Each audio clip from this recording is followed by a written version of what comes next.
Hi guys and welcome. In this video we're going to discuss the best ways to get a personal loan when you suffer from bad credit. You have the opportunity to get a loan with bad credit. Keep in mind that you will have to do more research to find a lender to grant you one. Moreover, you need a lender that doesn't have a focus on your credit history but is transparent about rates and fees. Even though having flexible terms isn't a bad thing, it's wise to stress diligence. For instance, having bad credit doesn't give you the excuse to settle for payday and title loans. It's best to avoid these measures whether you have bad credit or not. Lenders in that arena have the ability to keep you in a cycle of debt. Moreover, if you want to know the different scams out there, check out our list and comparison tool. Even though bad credit loans are identical to secure loans, lenders won't require your assets. In addition, these loans are for those with bad credit. There are financial institutions out there that give individuals repayment plans to help them rebuild their credit over time. Furthermore, before you decide to apply for a loan, make sure that you understand costs, terms, and fine print before applying. In order to prevent heartache, only borrow what you know you can pay back, and make paying back the loan your main priority. Even though that's difficult, it's possible for you to get a loan with bad credit. Certain situations are more difficult than others. For instance, the reason why most people have bad credit is that they are in debt. Consolidating and/or refinancing that debt is a smart move, but their bad credit score makes them disqualified. The good thing about that is that there are lenders out there who are considerate of those who don't have the best credit. Even though you may get a high interest rate, lenders won't disqualify you for your credit score being low. They consider other things, such as your income level and the credit level of a potential cosigner, and you can always check it out under the loan pre-qualification calculator. Getting a personal loan is one of the main ways to get the money you need. They are unsecured installment loans that grant you a large sum up front that you have to pay back over a set period of time. Since the loan is unsecured, there's no need for collateral. As a borrower, you probably want to know how a bad credit score actually affects your loan. So, having a bad credit score tells lenders that you are not trustworthy with your borrowing. For whatever the reason, it was difficult for you to make the payments on time, or you have too much debt for your income to handle. Since you appear to be risky, lenders find it difficult to loan you money. If a lender does grant you a loan, more than likely it will be of a small amount with a high interest rate. Having little to no or bad credit altogether is a roadblock when you are trying to get a loan. It's because lenders view you as being risky, and they're afraid that you won't pay it back. The reality of it is that you need to raise your credit score in order for major banks to lend you money. If you can't afford to be turned down or to be paying high interest rates, then here are some alternatives that you can consider. First thing to consider is to get a cosigner. If you want to get a loan approval while having bad credit, you more than likely need a cosigner. The person that cosigns with you is making the promise of paying the loan for you if you fail to do so. Also keep in mind that your cosigner has to have good credit and adequate income to pay off the loan. Even though having a cosigner is a good move, the cosigner is taking a huge risk. They don't have the privilege of borrowing for themselves much once they cosign, because they are fully responsible for paying back the loan even if you fail to do so. For instance, if your cosigner decides to buy a house, they may still have to wait until the loan is paid off. He or she is responsible if you don't have the ability to repay your loan. If you come across a bad financial situation, like being unemployed, the lender will go after the cosigner to obtain repayment. If the cosigner can't pay back the loan either, his or her credit score will suffer.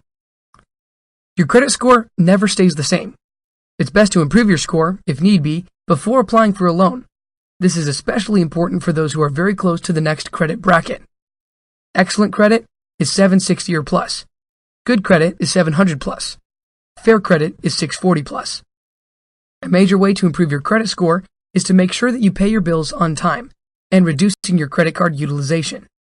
Moreover, if you have negative things on your credit report, such as a late payment, it's best to wait 6 months and make sure that you're not late for payments again. If you know that you have a good relationship with your lender, feel free to write them a letter to remove negative remarks. Another option you might consider is getting a peer-to-peer loan. This type of lender has been around since 2005. P2P is an online platform that allows you to borrow from other people instead of banks. P2P lending is very popular because borrowers pay low interest rates and investors earn high interest rates. This is a win-win for both parties. As of right now, you have the ability to borrow for as little as 6% to receive a return in the double digits. To get a P2P loan, people post a listing online with the amount they want to borrow and why they need it. On the other hand, an investor reviews the listings to choose which one to invest in. P2P lenders evaluate the applicant and check their credit score, which then merges into the loan listing. Even though investors look at your credit score, they have the potential to show more empathy than a bank. Find out more about peer-to-peer lending for borrowing and investing below. Prosper, Lending Club, and SoFi. If peer-to-peer loans aren't for you, you can try to get a secured loan. You have the ability to apply for a home loan or HELOC, home equity line of credit, if you have equity in your home. What your home can be sold for and your overall mortgage makes up the equity.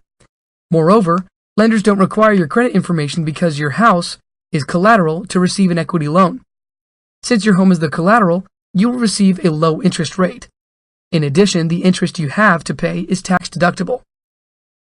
A HELOC acts as a line of credit rather than an equity loan, which gives you cash up front. Even though you have access to a line of credit by having a HELOC, you will still have to pay it back in accordance with your predetermined schedule. Whether you have a HELOC or an equity loan, you are at risk of losing your home if you don't pay it back. On the other hand, if you have good financial health, it's a cheaper route if you have bad credit. The main benefit of having a HELOC or home equity loan is the extended term of the loan, 15 or 30 years. Even though having a loan term lowers your payment, you pay more in interest over time.